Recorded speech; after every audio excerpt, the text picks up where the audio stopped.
Everybody, we've had a month hiatus, but we are back making YouTube streams. Some college football news through the people getting eligibility and not getting eligibility, the combine, and we'll talk some March Madness too because it is March.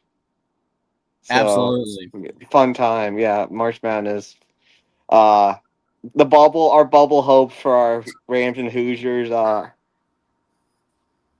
It's going to be interesting down the stretch here. I think Rams probably have to win out till the championship game, and then the Hoosiers just gotta beat good teams. Gotta beat anybody. I mean, Yeah. at this point, Hmm. it's not looking good Hmm. for the Hoosiers. But what it is looking good for is our streaming hopes here. We finally been able to get back on for a stream. It's Hmm. been a while, but we finally we already got Hmm. the chat going with Godfather, Kate and the Diesel freaking Jackson. Appreciate Hmm. all you guys for already being here. But yeah, a lot of stuff to talk about. I mean, you say it's kind of a dead period, but that just depends on what sport you're interested in. If you're a Hmm. football fan, yeah, it's a dead period. If you're just a sports fan in general, there's still a lot to watch. Baseball's about Hmm. to start. March Madness is going to be awesome. March Madness always is awesome. I mean, like Hmm. it's one of the best, like tournaments, playoffs, whatever you want to call it, in all of sports. I love it. A lot of people love it. Even if you're not a basketball fan, a lot of people I know just watch March Madness. And yeah, I mean, whether your team makes it or not, I mean, luckily for me, UNC's looking pretty Hmm. good. Even without Caleb Wilson, he should be back, which is good for the Hmm. tournament. Bama's looking good. I think honestly, I'm not even just, doing it like I was with Notre Dame when I really wanted, Notre Dame to make the playoffs for you. But honestly, with how bad the bubble is, I think VCU has a pretty good case. As long as they don't Hmm. lose like early in the A10 tournament. I mean, I wouldn't have said that 2 weeks ago, but I mean, Auburn's falling apart. USC's falling apart. Indiana's falling apart. These teams are not making a good case for themselves to be in the tournament. Hmm. So, you got to put somebody in. And Hmm. VCU doesn't have a lot on their resume, but they also don't have a lot bad on their resume either. Hmm. So they've held up in the A10. They don't really have a lot of bad losses per se. That Virginia Tech game, that win for St. Mary's, which now that doesn't matter for them because they beat Gonzaga and VCU, some of these other teams, like they haven't done good enough for that Hmm. win to really look great. But again, with the bubble being as weak as it is, they might let VCU in anyway Hmm. if I they mean, can. South Florida just got up to a quad one win, so now the Rams do have a quad one win, which helps a lot. Yeah, the thing is with me with the quad system in general, I don't quite understand it because I understand like the way the metrics works. If you're at Hmm. home, it's top 30. If you're on the road, it's top 75. The problem is Indiana, they beat Wisconsin, and that's a quad 2 win. It's not a quad 1 win because Wisconsin is 32 in the net. But yet Yeah. Ohio State won at Northwestern, and that's a quad 1 win. Yeah. It I mean, what are we doing here? Like, are you trying to tell me that win at Northwestern is more valuable than a win over Wisconsin, even if the win's at home? Like, Wisconsin's actually pretty good. I mean, you think with the wins Wisconsin has, including beating Michigan, that they would be a quad 1 win, even at home. But no, they're not. That's it. And I'm just using that as an example because that's what I can think of in regards to the net. But the quad system, I'm not saying it's bad. It's just some quad 1 wins are not good. Okay, like you can beat a pretty garbage team on the road and it be considered a quad 1 win. I just I don't necessarily agree with that, but that's just the way it is. I think that's why they've added all these other metrics, like the wins above bubble thing, that they're trying to do that to neutralize. It's better. It's Yeah, better. and that's kind of showing the true metric of whether you're good or not. Because like for example, before Indiana's 4-game losing streak, they had a pretty good wins above bubble Hmm. number. They were in like the low 30s. Well, now they're at 52 because they've lost 4 in a row, including losing to Northwestern. So, yeah, they're kind of cooked. They got to like win some games now. Got to beat Ohio State, win some games in the Big Ten tournament. Yeah. I mean, I don't know what VCU's number is in that metric, but what's VCU? VCU's in like the mid 40s for everything. Okay. So, yeah, I mean, but with the bubble being weak, I mean, Auburn's in consideration only because of the fact that they play like the toughest schedule ever. They're 15 and 14. And they have a loss to Ole Miss, who didn't win for like 2 months. And Ole Miss won convincingly. Yeah. Like, if it wasn't for the fact that Auburn beat Kentucky, they wouldn't even recently. They wouldn't even beat. It's only because of the Florida win. And, well, obviously the Florida win and some of what they did earlier in the year, but recently they hadn't done anything outside of beat Kentucky. Like, they've been fading. Like earlier they had some good wins, but they haven't done anything in forever. I mean, if Auburn gets in without beating Bama and they don't beat anyone like a good SEC team, it's just we're cooked in terms of March Madness. Yeah, I mean, if Indiana is 19 and 12 going into the Big Ten tournament and at least wins a game or two, and they're like 20 and 13, you got to put a 20 and 13 Big Ten team in over a 17 and 16 SEC team or whatever Auburn would be at that point. It doesn't matter. I understand, you're saying strength schedule and the quad wins and all that, but Auburn's not a very good team. And if they played Florida now, and I know people get mad. I know people hate when I say that because I say it all the time. Oh, well, if they played now, they get blown out like Alabama, Florida State. I legitimately think that Auburn would have zero chance to beat Florida today because Florida has clearly gotten a lot better recently than I mean, Florida's destroying people. They're looking more like Duke than a team like Clemson. And earlier in the year, Florida had some Clemson moments. They just average looking. But I mean, early in the year, Xavier Lee, the prize transfer that they got, played horrible. Some of those dudes that they brought just not good. But recently, Florida's a problem. Like they're playing great basketball again. It's just, I think that there is something to be said about how you're playing recently. I just am a believer in that. Like, would I put Indiana in the tournament right now? Heck no. If they had the exact same record, but they had won 4 in a row right now, I'd be like, yeah, well, Indiana's won 4 in a row. They're peaking. They're not peaking right now. Auburn's not peaking. Indiana's not peaking. USC's not peaking. All these teams are losing a lot. USC's cooked. USC is cooked. Yeah, especially with Chad Baker Mazara. Yeah, because of that. Yeah. It's over. I mean, really, the only team out of the bunch of those three, because they're the 3 teams that have faded the hardest down the stretch here, because all 3 were tournament teams about a month ago. I think Indiana still has the best shot. I think Indiana can make the tournament still, but the way they're playing, probably ain't going to do it, but they have a chance. I think Auburn's cooked because their record's just trash. I mean, Alabama should beat them. If Alabama beats them like they should, like Auburn's done. Is this one at Bama or is it at all? It's at Bama. It's Tuscaloosa. Yeah. Yeah. Dude, Bama better beat. I'm going to be rooting hard. Obviously, I'm going to be rooting hard for Bama anyway. You should do a live. If you aren't working, you should do a live reaction to it. Yeah, well, I'll have to definitely check my schedule in time for that one, but that would be fun to do because I want to see Auburn not make the tournament. I don't want them in. They do not deserve to be in. So, should be interesting. But basically, I should have had the bubble literally ticker on because we've been talking about that the entire time instead of what was actually on screen. Do you want to continue with the bubble or do you want to talk about Trinidad? Let's go back to the bubble at the end. All right.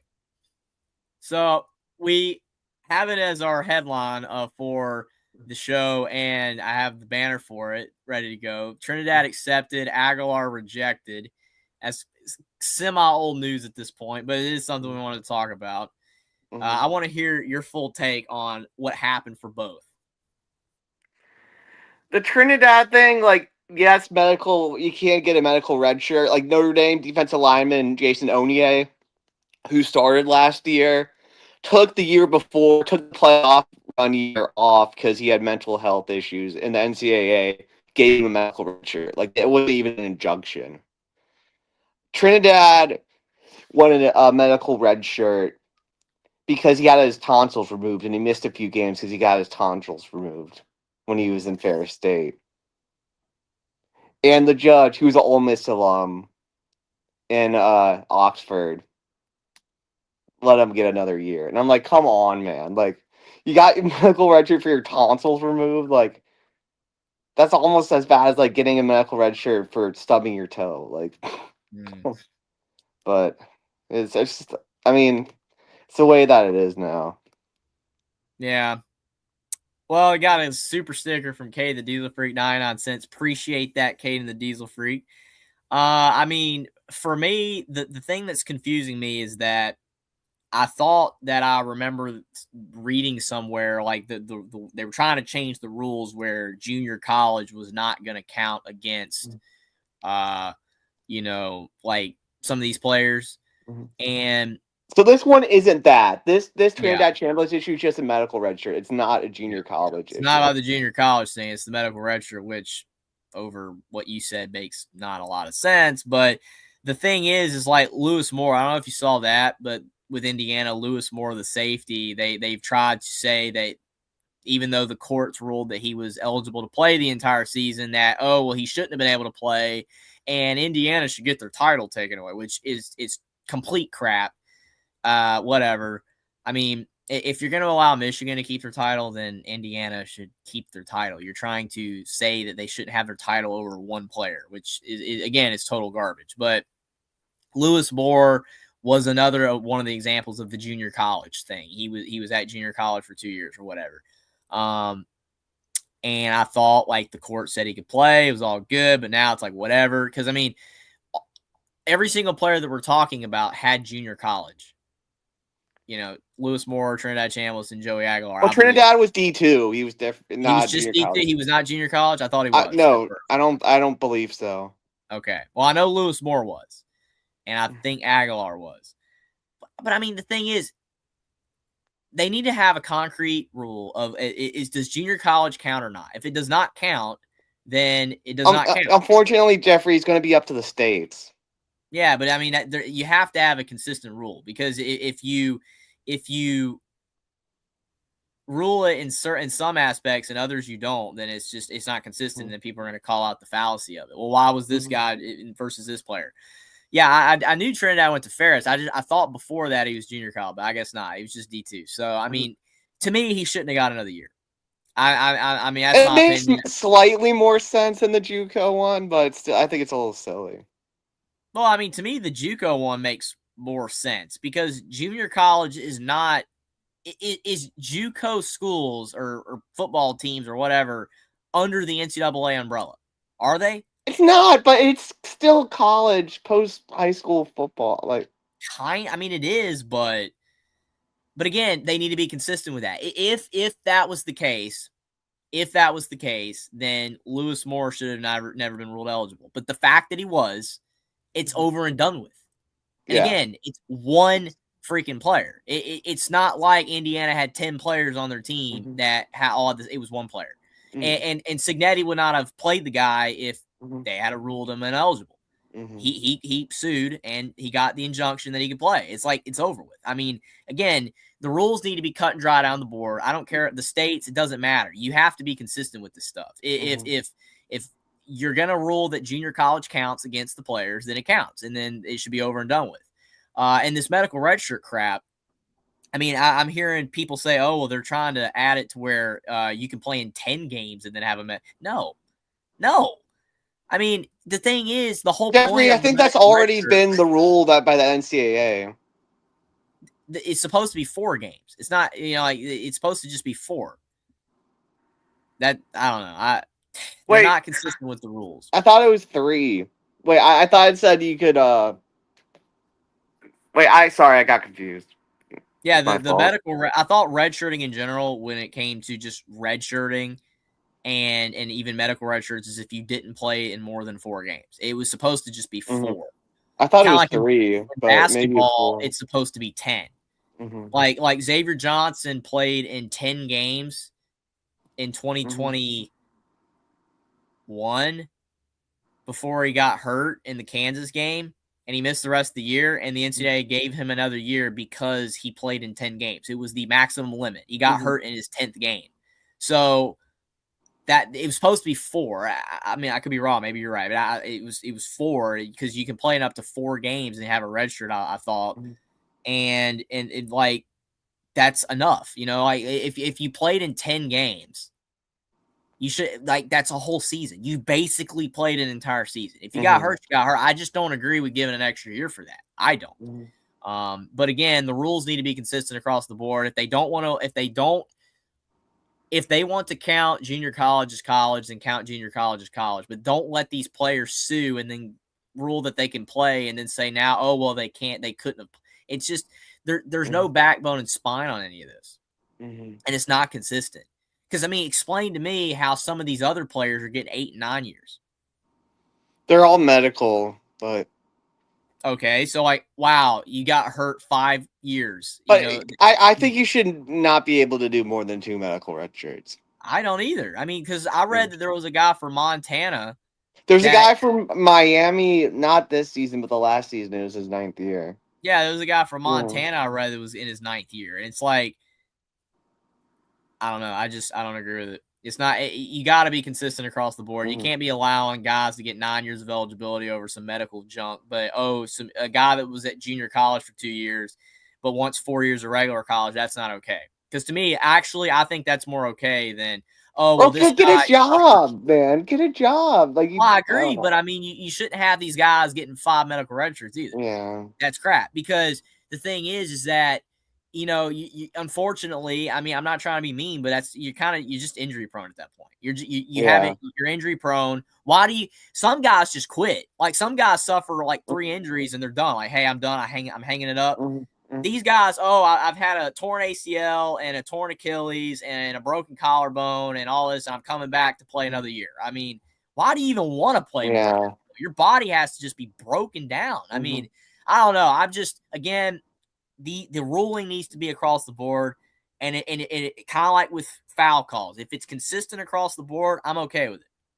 But when it's not consistent, I don't like it. It just seems like in certain instances they rule one way, in certain instances they rule another way, and it makes no rhyme or reason sense for why they do. But that's just my opinion. We got Caden with a $5 super chat. Says March Madness is ridiculous this year, and I can say the SEC is the dumpster fire this year as far as I'm concerned. And Godfather, get lost. Appreciate the $5 super chat. Caden, definitely do not agree with the SEC being a dumpster fire in basketball, if that's what you're referring to. They're pretty good in basketball. I think that at the top, the Big 12 is better, and even like Duke and stuff. But I think the SEC's got 3 or 4 really good teams at the top. And they're not a dumpster fire. They used to be a dumpster fire. In the early 2010s, they were horrible. It was just Kentucky, maybe Florida some years. Yeah. And then Bruce Pearl late in the 2010s with Auburn. Yeah. That's about it. Not a lot else. So. All right, so Joey got rejected. Yeah. Yeah, Joey got rejected. I mean, him and Pavia. So he did 2 years at JUCO. Pavia only did 1 year. So Aguilar was trying to get a second year, extra year. He would have been 25. He's my age. He would have been 25 this year if he would have played. So really don't feel bad for him at all. He had a chance to get drafted, though. Well, I mean, honestly, the Trinidad Chambliss one is the bigger head scratcher because he literally had a pretty solid chance to get drafted fairly high. I mean, especially with Dante Moore. He's getting $5 million NIL this year, so I think that's why But that's why these players want to come back, and you can't blame them. I mean, that's the whole point here. Why are these players so adamant about wanting a 5th, 6th, 7th? Is it for the love of the game? Do they love it that much? I mean, maybe, but it's the NIL, man. I mean, you can't blame them, but.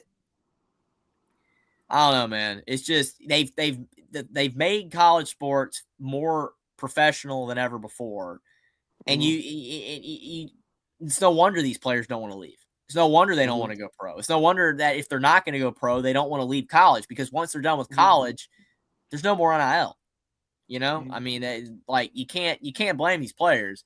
But at least with Trinidad, there was a really good chance that he would have gotten drafted pretty high and could have gotten maybe a good contract.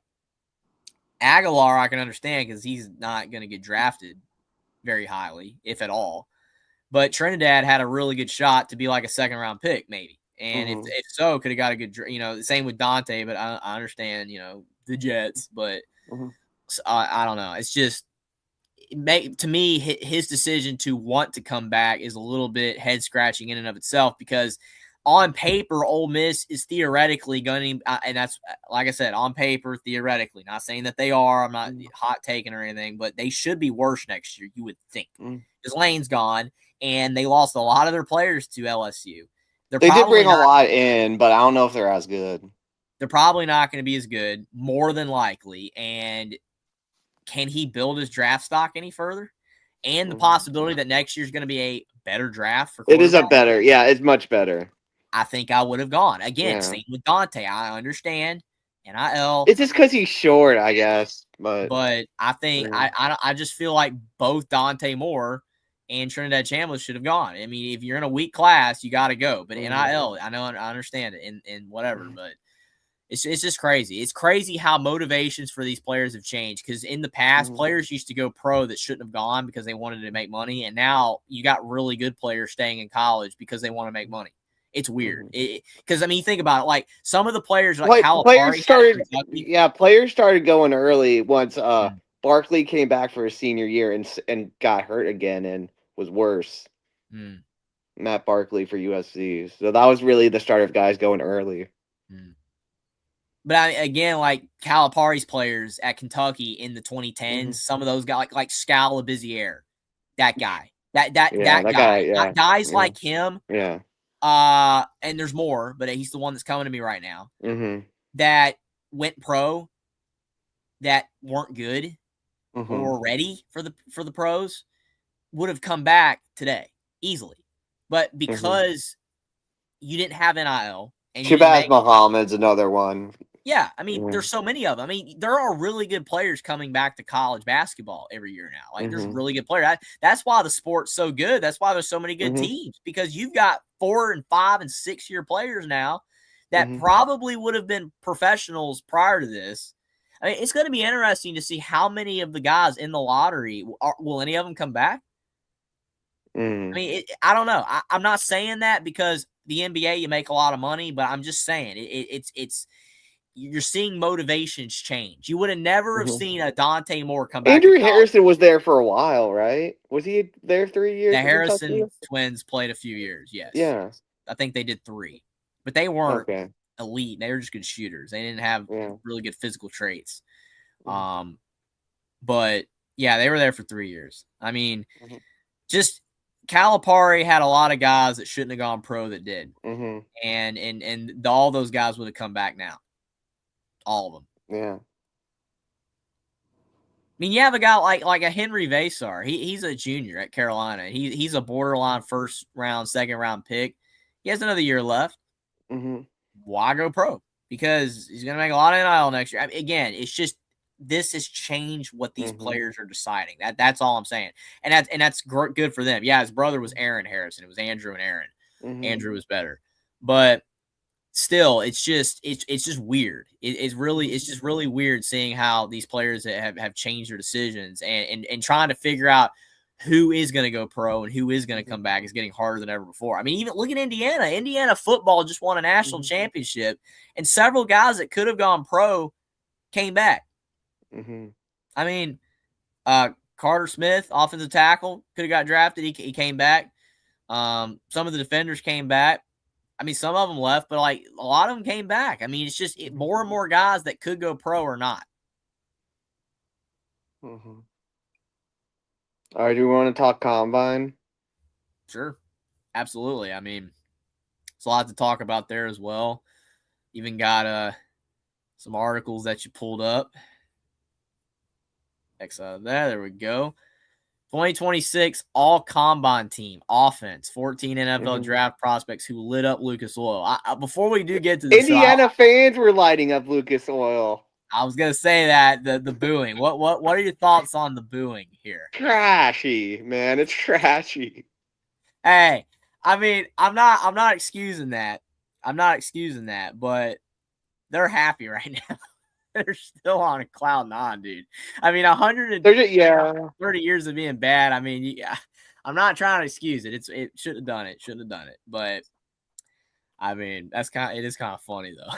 It's kind of, but so at quarterback, we've got Nussmeier coming back from the depths of something. I mean, he's turned it around, dude. I mean, seemingly, like he's looked good with his measurables, and he performed pretty well. I've heard in the combine. I mean, to me, that might showcase. I mean, more so the how thing with Brian Kelly. Nussmeier for me is when it goes bad in the game, it seems like he can't really turn it around. Like after he makes a mistake, it's just more mistakes. Mm-hmm. I think this makes Brian Kelly look worse, though. Yeah, and Joe Sloan. So, I mean, if I wonder if if he gets Sloan drafted, did anyone even pick up Sloan? I don't know. I have no Maybe he's idea. on it. I have no idea. That's definitely that's not something I follow. I'll do a quick look. That'd be funny if he didn't. But yeah, I'm not sure on that one. All right, I'm googling it. He's at Kentucky as the offensive coordinator. So. Well, that's not good. I mean, for Stein, Will Stein, Yeah. I don't know. Yeah. Oh, well, again, I think Stein's going to be in charge, and then I guess Sloan's mostly going to be a quarterback coach, probably. Yeah, we'll see. But yeah, I just think that Nussmeier doing good makes Kelly look bad. I think that's more of the story here. There's a shot that with how weak this class is in quarterback that Nussmeier definitely maybe could get drafted higher than we think. Says honorable mentions Todd Simpson, Carson Beck, Taylor Green. I mean, Taylor Green measured very well. Taylor Green should be a receiver. Yeah, like that other guy that switched, Terrell Pryor, right? Yeah. Yeah, and Logan switched. Thomas. Yeah. And Antoine Randall, who switched. Yes. But yeah, I mean, the thing is with Taylor Green, I read that he measured very well in every attribute, but the throws are just very inconsistent. And when your throwing is very inconsistent, I mean, like you have to be in the NFL precise on every down. If you have a bad throw, you're going to get picked off. You know, you're going to be like Jameis Winston. You're going to be 33 touchdowns, 30 interceptions. That's just, you can't have that. So I agree with you that Taylor Green should switch to receiver. And he's said, I don't want to. But it's like, if you want to be in the league, dude, you probably got to do it, you know? Yeah. Maybe in gadget situations, you can still play quarterback some downs, you know, or like Taysom Hill or something. But, you know, you got to do what your gifts are if you want to make it. And I don't think he's consistent enough. Todd Simpson being an honorable mention is interesting because I think it's just more so that, you know, maybe he's recovered some of his styling, I guess. I mean, he's definitely lost ground in the draft rankings, but he still has high potential.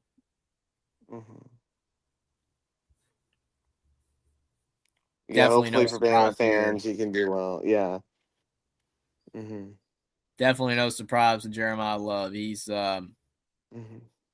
he's the best running back in the draft. Like it's not even close. Some people are saying he might be top 3 pick, which is I don't know about that for running back. I wouldn't do that. I mean, unfortunately, no matter how good a running back is, in my opinion, you don't draft them that high because the offensive line needs to be at least adequate. Yeah, and it's just it's a position that is shorter, you know, lifespan, like lifespan. You know what I mean? You don't last as long. It's just I know you can have running backs in your 30s, like Derrick Henry's already in his 30s. Like I know you can have it. It's just more often than not, running backs even in their prime start to like lose their peak after like 27, 28. You know, you're just I don't know. That it's just a limited position. You know, I think that's why. Price as well. They're saying. I mean, he just got outshined by Love all year. He's Well, a good player. he did have a fumbling problem too. So, saying Mike Washington from Arkansas. Fastest 40 time. I mean, how much does that matter, you think? Like, well, that quick burst does help, but I think there's a lot more to being a football player than speed, though. I think, I mean, John Ross, remember him? Yeah. You have to have strength. You have to have durability. You have to be high IQ. Like you have to be a smart player. I mean, it's like that dude for Michigan, the running back, Donovan Edwards. Everybody's like, oh, he can't even hit a hole. Well, there's a lot more to being a run. It's like that one guy. I can't think because we're talking about basketball, football stuff. I can't think right now. But who's that running back we just saw in the NFL that does the hesitation crap where he's just sitting there? Well, Le'Veon Bell is the one I think of first when you say that. Yeah, Le'Veon Bell was incredible. When Le'Veon Bell was with the Steelers, he had a good offensive line, so he had that extra time. When he went to the Jets, he got killed every time he got the ball because the Jets sucked. Absolutely. Kenneth Walker was the Seahawks. He sits there and he kind of hesitates, and then he bursts through the hole. Like it's more about understanding gaps and schemes. It's like if you have all the speed in the world, but if you don't have it in here as an athlete, as you have to have all that, and that's why I'm saying speed matters, but there's a lot more to being a good football player than speed. But hopefully Mike Washington can use his speed and his other talents to be good for, and all that. Jam Miller, Roman Hemby, Katron Allen. I mean, Roman Hemby's a good back. I think he could get drafted in the fourth round, third, maybe late third, probably fourth or fifth, definitely possible. Jam Miller, I mean, I don't know where he's going to get drafted, man. Like early in his career, he was good, but he's been hurt a lot. So,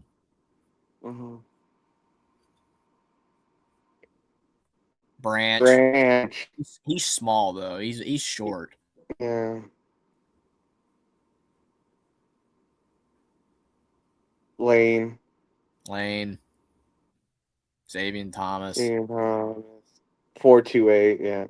So none of Indiana. No Cooper. No Surratt.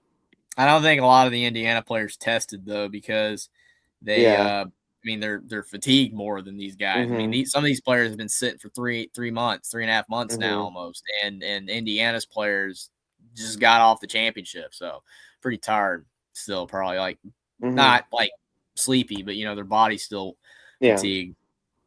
Sadiq. Yeah, Sadiq. I've seen a lot of people earlier in the draft predictions saying he should go to the Panthers, but now they're pushing for the Panthers to get a edge guy instead of a tight end. So I don't know. Wyoming. He's probably the only draftable guy for Wyoming because I know Wyoming had a horrible year. Now that Craig Bull's gone, they're bad. Yeah. It's interesting. High jump. Stowers, yeah. Wavis for Bama as an honorable mention. Tackles, Arizona State guy.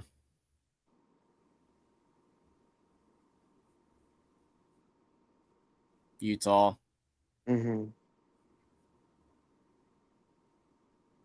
Proctor. Yeah, I saw a lot of people say Proctor was, definitely up there, as one of the more promising. He did well in the combine, but I don't know, man. I just think Proctor in general is just inconsistent. He's gonna measure well because he's a massive human being. He's going to measure well, but I don't know. I think keeping up with defensive guys in the NFL laterally is going to be his problem. He's got size, he can straight up block. It's just, can he move? Is he going to be able to move to the side when you've got a big dude coming off the edge that's really good? I don't know, man. He's gonna obviously get drafted high and he's gonna play in the league for many years. I just don't know how effective he's gonna be. You know, I almost just feel like he's too big. He's a really big dude. Like guys that are like 6'7", 6'8", 360, just they're not.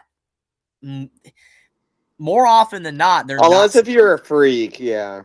You're just not. You know, you 6'5", 6'6", 320, 330 is a lot better. You have more mobility. There were so many plays this past couple years where Proctor just got cooked. You know, he's not consistent at all. It depends on who he's going up against. I like you know his effort more this past season, but I don't know. We'll see. Only time will tell. Guards, Penn State guy, Kansas. Crazy. Kansas had a rough year. These guys. Center Logan Jones for Iowa. That's not shocking. I mean, that's straight out of Iowa right there. Yeah. And then Parker Brailsford for Bama. Interesting. It's crazy they got two linemen for Bama on there when Bama's line was kind of bad. It's just interesting, but you know, hey. Then we switch over to defense. The all-combine team for defense and 12 draft probably dazzled in Indianapolis. So interior lineman, we got Zane Durant, Penn State. Again, shows you how much talent Penn State had, despite the fact that they were bad. When I kept telling people, hey, like I know Penn State's really bad, but that was still a pretty good win for Indiana. They're horrible. Penn State still had talent, dude. Penn State gave absolutely zero effort against UCLA. I'm going to repeat. And Northwestern. They didn't even try. If they had given that effort against Indiana, then Indiana would have blown them out. They tried against Indiana because the interim coach got guy that I can't remember his name right now, but the interim guy got him going. He even had the little patch for Joe turnover or whatever. So it's like he got him going, man. But like the Northwestern and UCLA games, they didn't try. Proctor, not Caden, but Caleb Proctor from Southeastern Louisiana. And then we got Keenan for Bama as an honorable mention. Edra, I mean, not a shock to see Arvo here. I mean, he's definitely a guy that's probably going to be a top 5 pick for sure. Wouldn't see him falling any lower than that. David Bailey, high as well.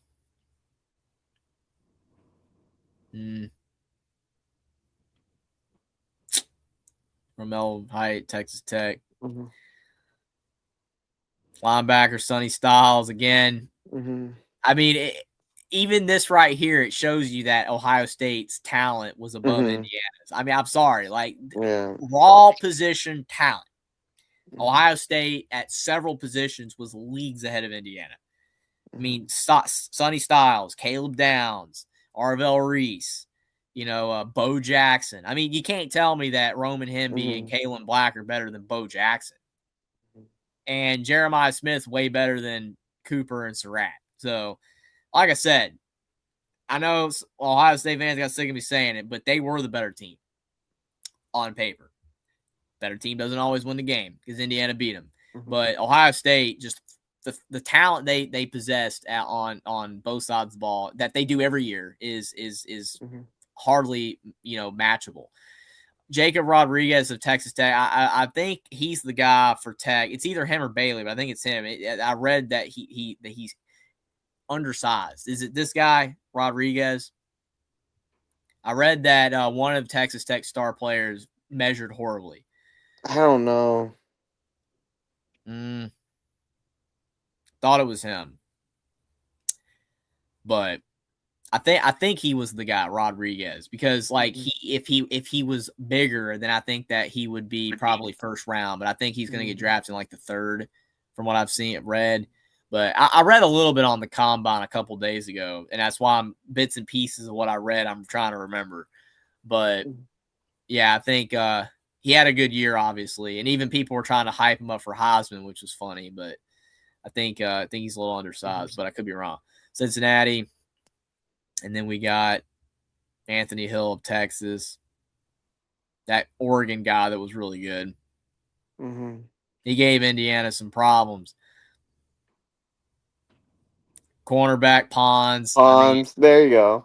I mean, I think Pons, if he was 6 foot, man, would be a top 15 pick. Like his size is definitely the only thing holding him back from being drafted higher. Because I mean, like every year he was at Indiana and in college football, he got better.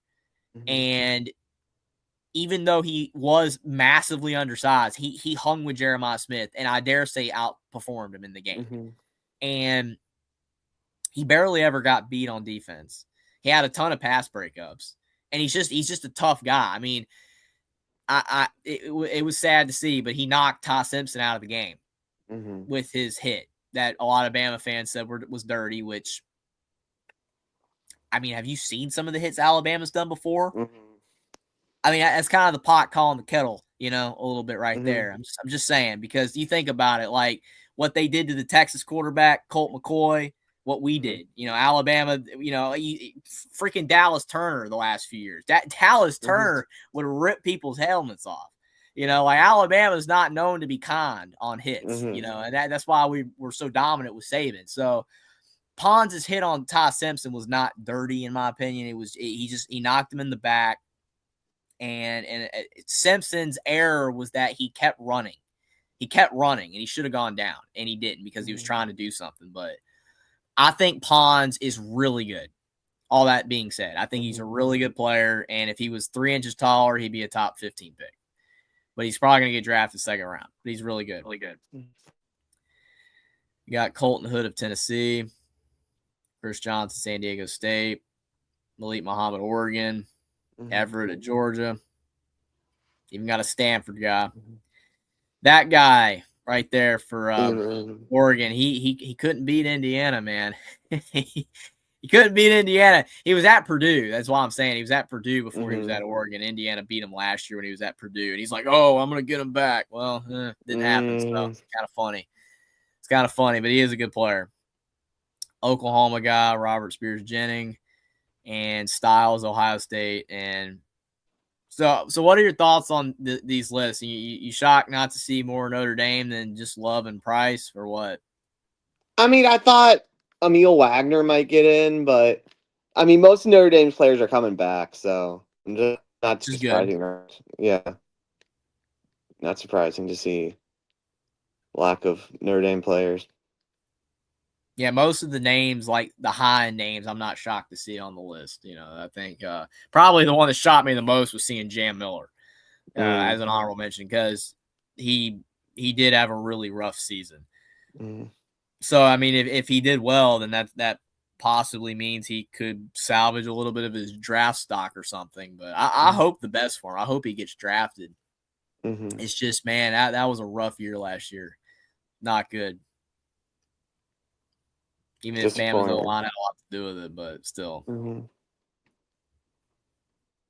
I mean, it definitely says a lot about Bama's O-line that he was on the list. Yeah. And I mean, it's possible that had more to do with him. I mean, because if Ty Simpson, you know, goes pro and has success, then I really think that shows how poor the O-line was. Because, I mean, he is good. I really do believe he's good. But late in the year, he just fell apart because he was under constant duress. And Bama did essentially just give up on the ground game. They just stopped running the football. I mean, against Indiana ran the ball down Alabama's throat. Like, Indiana beat Alabama with Fernando Mendoza throwing for like 150 yards. Yeah. I mean, and then Alabama fans, and I'm saying it from Alabama fans' perspective because obviously me being a fan of Alabama and Indiana, you know, it's just trying to talk about them fairly. But Alabama fans that aren't me after the game were saying, "Oh, Fernando Mendoza is not good because he only threw 150 yards." And I'm like, you do realize the only reason he only threw for 150 yards is because he did not have to throw the football. Like, Alabama could not stop the run. That's the problem. Like, if Alabama wants to be better, Kalen DeBoer, 2 things. Stop the run the ball better. Those 2 things were the Achilles heel for Alabama all season last year. They were a terrible running team, and they couldn't stop the run consistently. You can't win championships doing that. And under Saban, the run game was incredible, and they always had an incredible defense. I mean, they held Leonard Fournette to 10 yards rushing in a game. Leonard Fournette. That guy was a beast in college. I remember I was loving that game. It's like he was going backwards. Leonard Fournette was going backwards on every play. That's why Alabama won championships. And now they're letting guys like Jackson Arnold run for 130 yards on the ground. That should tell you everything you need to know. All right, basketball. All right. So here we go.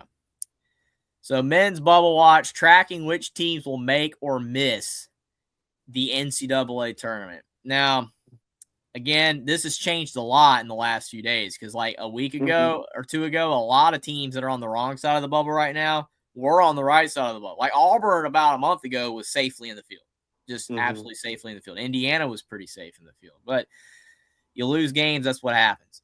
So we've got conference by conference. You got locks, should be in, work to do, and then if you're not on here, you're done. Yeah. So SEC, you got 6 locks: Florida, Bama, Vandy, Arkansas, Tennessee, and they have locked Kentucky up, which I mean, I guess it's fair at this point with how bad the bubble is. I mean, yeah, sure, but I mean Kentucky hasn't been that strong, but again, it's fair. Should be in. Georgia is a team that has gone up recently. Because they beat Kentucky. They beat Kentucky at Rupp too. They won at Kentucky, so that was a big win for them. So I think Georgia's probably good to go. Yeah, I haven't seen a Georgia game this year, honestly. Yeah, I've seen them twice. Once where they got destroyed, and I saw some of that Kentucky game. But they're probably about as close to a lock as you can get at this point. That's not. Missouri's in pretty good shape as well. Probably not as good as Georgia, but that Tennessee win was big. They have a pretty good record. I mean, they have 5 quad 1 wins, which is the same as Auburn, and they have their record is 5 games better. Granted, again, easier schedule, but I mean, they lost to Notre Dame at home, so that stings. But that was a long time ago. Yeah, they're clearly playing better now than they were then. So Texas is a weird one. I mean, a lot of people seem to think that they're in. Because of the A&M win, 81%. I mean, their record's not great. It's better than Auburn's.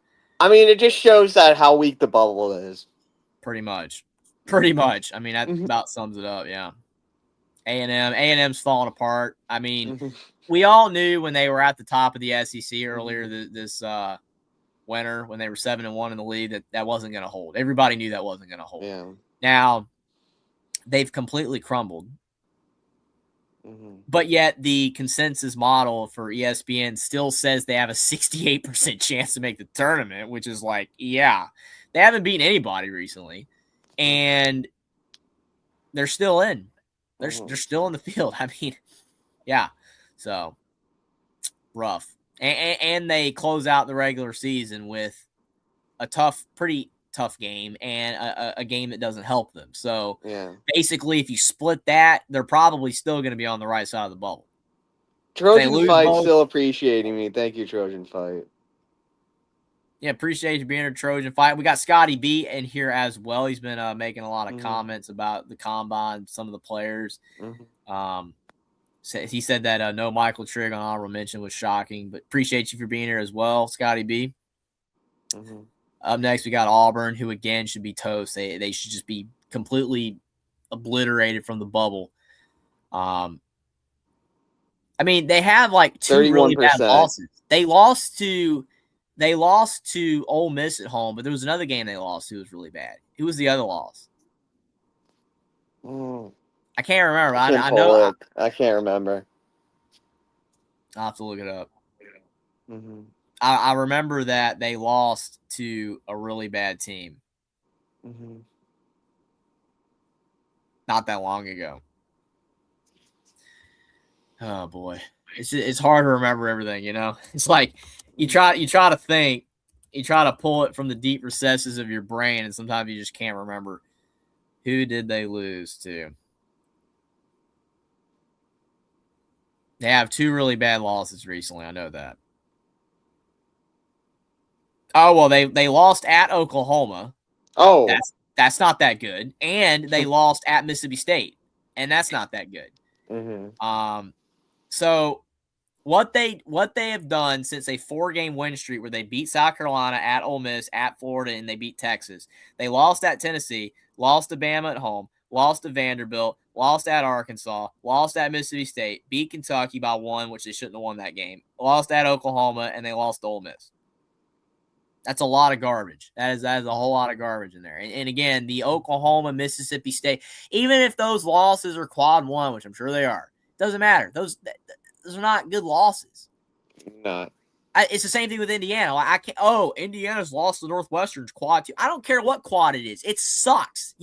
That's a bad loss. Auburn should not be in the field. If they had won 2 of those 3 games, if they had to beat Ole Miss and Oklahoma or Ole Miss and Mississippi State, instead of being 15-14 right now, they were 17-12. They'd be fine. And I don't think people would be complaining all that much. But you got to beat bad teams. It doesn't matter how hard your schedule is. You got to beat bad teams. Because if you can't beat bad teams, then guess what? You are a bad team. So Auburn should not 31% for Auburn. And if they lose to LSU, it's over. So just get them out. Then the Big Ten locks. You got Michigan, Illinois, Purdue, Michigan State, Nebraska, who have been locked forever. And then they finally locked Wisconsin, which, again, the fact Wisconsin's not a quad 1 game is just pathetic. Should be in Iowa. Yeah, Iowa should have already locked themselves up, but they keep losing stupid games. Like, they're going to make the tournament. Iowa's going to get in at the end of the day. The bubble's so bad that even if Iowa loses out, they're probably going to get in. Because, I mean, look at the last 2 games. They play Michigan, Nebraska. They're not winning those games. And those losses aren't going to hurt them. So, I mean, and they beat Ohio State, who's on the bubble. So they have that leg up on them. But, I mean, they lost at Penn State, which is still a quad 1 loss.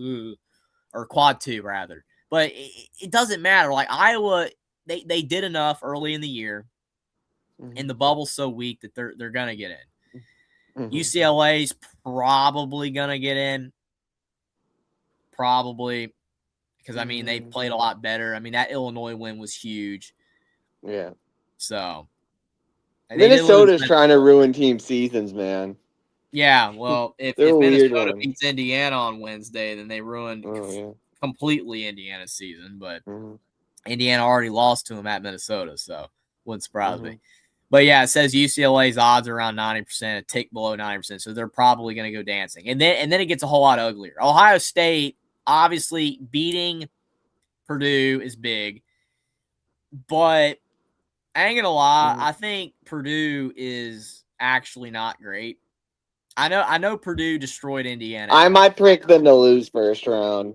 But I know Purdue destroyed Indiana at Purdue, but Purdue has lost to some teams that aren't great. Like, they lost at Indiana. They lost at Ohio State. I mean, I just think Purdue's all right.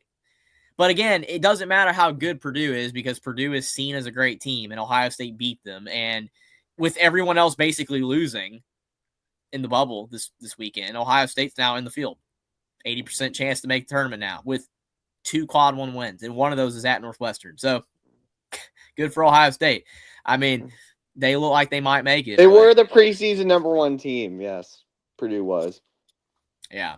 And then this dumpster fire, which is a shame because literally before this 4-game losing streak, Indiana had an over 90% chance to make the tournament. And now that they've lost to Illinois, Purdue, which were respectable, Northwestern, which is just diabolical, and then Michigan State, which is also pretty respectable. I mean, 3 out of those 4 games those are not bad losses. It's just you had to win the 1 game that you were that you were supposed to win. And I feel like if Indiana had won that game, they'd still be all right now, but they didn't. Yeah. So, I mean, right now, Joe Lunardi has Indiana as the last team in the field, which, again, I don't get it. Well, who's in the first 4 out? VCU, which you can make an argument for, but VCU also doesn't have a win over Purdue. They don't. I mean, But Indiana just had so many more chances to get good wins than VCU has. And I'm gonna pull up Joe Lunardi's bracket real quick on his what he did earlier today, just so we can look at this thing. So this is what Joe Lunardi has right now. He has in the last 4 buys SMU, UCLA, TCU, and Texas A&M. And SMU lost. They lost recently. UCLA lost.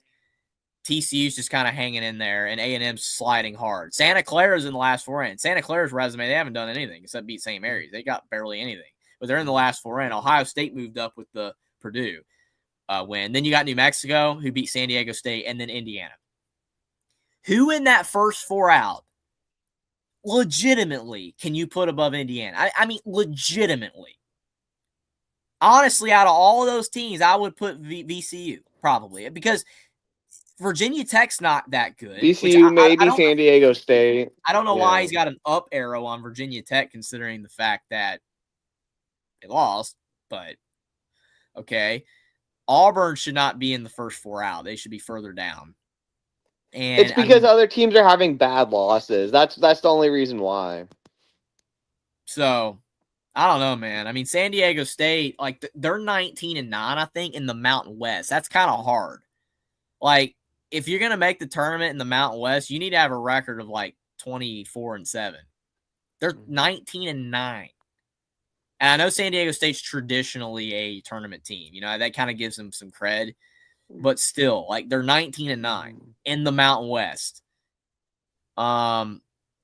Next 4 out's just trash. Like the next 4 out, honestly, the only team that probably deserves any honestly, it's those 2 Big 12 teams. Really, both of them. Both West Virginia and Cincinnati have been playing better. Because USC and California is just horrible. Stanford, Seton Hall, Baylor, Nevada. I mean, none of those teams are going to get in. Sorry, Scotty B, but none of those teams are going to get in. I think like the cutoff line is Cincinnati. That's the cutoff line. Everybody below that, it's cooked. I don't see any path for any of those teams. Like Seton Hall, maybe if they win all the way to the Big East final and lost, maybe, but I don't even think so. But yeah, I mean, like Indiana's bad, dude. Don't get me wrong, they're bad. Like they're horrible, but the bubble's weak. Like 4-12 against quad 1 and 2 is just rough for me. The only thing that's keeping them afloat is the fact they don't have a bad loss, even though the Northwestern loss is really bad. But they don't have a bad loss, and they've got 3 wins over good teams. The 3, like the Wisconsin win and the Purdue win, whether Wisconsin's quad 1 or not, that win is the only thing even keeping them in there. That's it.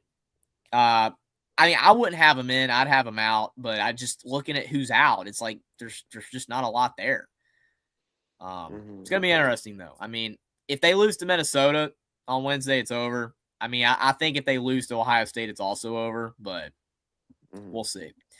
Then USC should just completely take them off because I mean they're cooked. ACC, Duke, Virginia, UNC, Louisville, NC State. NC State, man, that like NC State is a very, very generous lock. I mean, they're a lock, but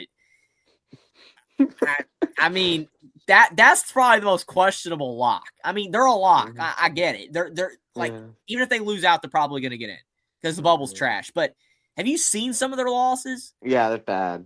They've gotten blown you know what I mean? Like that Louisville game and then this game. I don't know, dude. NC State, you're lucky the bubble sucks. And then Clemson should have already been a lock, but they choked their season away until they didn't when they beat Louisville. So Clemson's probably fine. Clemson's that Louisville win's probably enough. They're probably okay. Because I mean they almost were throwing away their season. As long as they beat Georgia Tech, they're probably okay. Miami's probably going to get in too. I mean, especially as long as they beat SMU. Because, I mean, they've been on fire. And it sucks too because Renew leaving Indiana. Think about if Renew didn't leave Indiana. Indiana would have been a tournament team. Because you think about it, he's their best player. Like, he's averaging 21 points a game. He's playing really good. And he would have done that in Indiana. So, I mean, It's wild, man. It's like he was the missing piece. As bad as Indiana fans trash Renew. Renew's a good player. He's a good player. Mm-hmm. SMU is probably all right, high 70% range, but the losses to Cal and Stanford are rough, especially Stanford. Mm-hmm. Yeah, they have to beat Florida State. Yeah. Work to do, Virginia Tech. Virginia Tech's probably done. I mean, they're not completely done, but if they lose to Boston College, it's over. Yeah, they're done. Then they're done. Yeah. Cal, I mean, I don't think Cal's going to get in, dude. Yeah, I mean, with only one more chance at a quad one victory at Wake, like at Wake's really just this high caliber win here. Not really. So again, I'm laughing because some of these quad one wins are just trash. Mm-hmm. Then you got Big 12, Arizona, Iowa State, Houston Tech, Kansas. They finally locked BYU up. UCF's going to get in. Mm-hmm. Really, at this point, all of the teams in the should be in, like the UCFs and the Iowas. Unless if they choke, there will be in. All those teams are probably good, though. Like, that's how bad. Yeah. Like, the fact that, like, you see the bubble.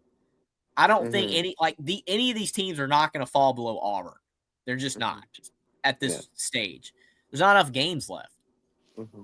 Like, UCF probably should already be locked at this point. I mean, I get they lost to Baylor. If they had to beat Baylor, they would have been. But I think they'll be fine. TCU is a weird one. If you've seen their resume, which I'm sure you have, but like I've seen some of their, they're bumpy. If they didn't have the New Orleans loss at the beginning of the year, they'd be fine. Like, that loss is hurting them hard, but they actually have a good resume. They beat a lot of good teams. They're not bad.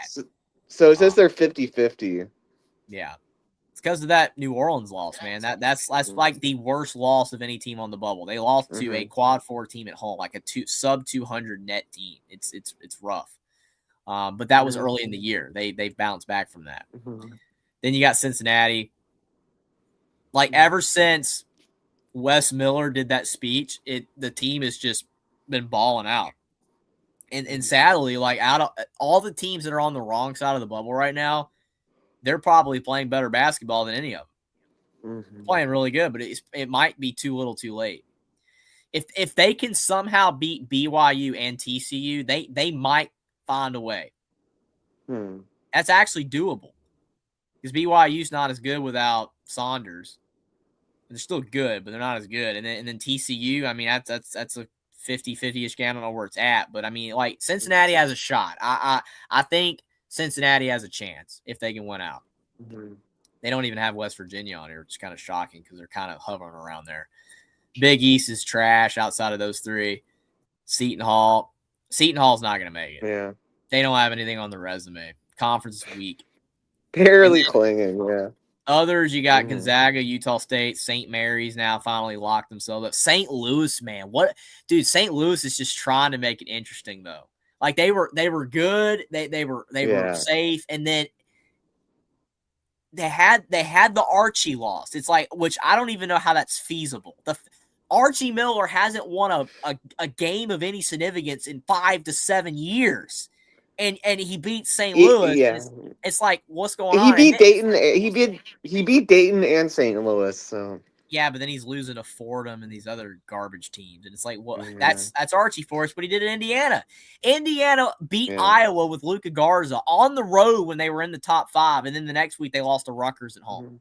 Which is so funny because Indiana fans have clearly forgotten about Archie because they're like, oh, I saw someone the other day said Archie Miller never won any big games in Indiana. And I'm like, yeah, he did. He swept Michigan State the year they went to the Final Four. They beat Iowa multiple times with Luka Garza. They got some big wins. They just lost to Northwestern and Nebraska when they were bad and Rutgers and all these. Yeah, so no, I don't want to hear about Archie didn't win big games. He won big games. He just didn't win anything else.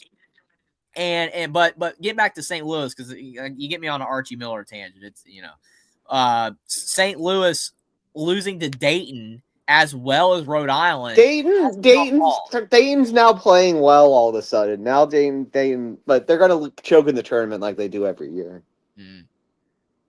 It's just interesting though because St. Louis is going to make the tournament. Mhm. Like they should be good, but those two losses have just kept it a little interesting. Don't want to lose early in the A-10 tournament. You just don't want to give. Don't George Washington. If Castro gets healthy, they could be one and done in the A-10 tournament because he's a game changer for George Washington. Like they've fallen apart since he got hurt. Like if he comes back and like that is possible that they could get upset by them. Yeah, and again, even with that loss, would they make the tournament? Yeah, Probably, because but the bubble's weak. It's just you don't want to chance it if you don't want to chance it if you're St. Louis. Then further than that, you've got Miami, Ohio's resume. Like this is the thing that's sad. I've got conflicting thoughts on this because on the one hand, obviously I was a supporter of Indiana because I like Indiana, but being an underdog, a Cinderella, type of thing, right? Everybody's like, Indiana, get them out. They don't need to be in the playoff. And I'm like, well, people, why are we not excited about an underdog? I thought we liked underdogs. I like this story. I think it's awesome. And I'm not against them making the tournament. But I also understand people's point that, okay, if Miami, Ohio loses before they, win their conference, why should they get in? They haven't done anything.